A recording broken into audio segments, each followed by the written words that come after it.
Bacalao, ¿estás ahí? Sí, parece que está aquí. Ven. Vamos a hacer primera comprobación. Bacalao, abre a boca.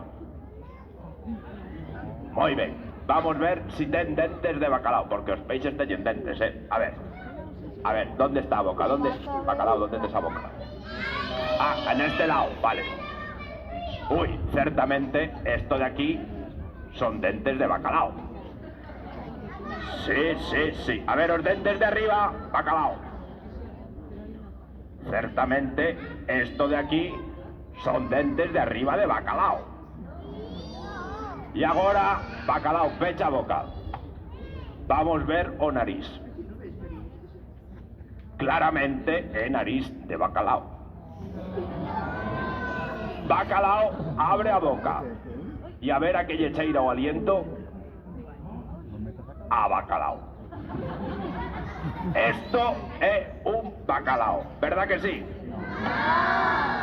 Entonces, ¿qué o qué? Pero ¿cómo va a ser un lobo si saquei no do río?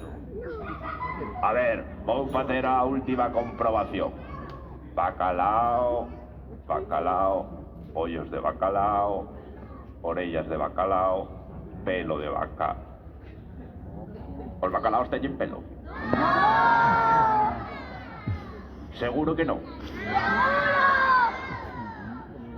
Disculpe, bacalao, no quería eu, no, sabe, no, é que eu, o sea, entende, a ver si me... Foi o lobo. ¿Qué está facendo? Che,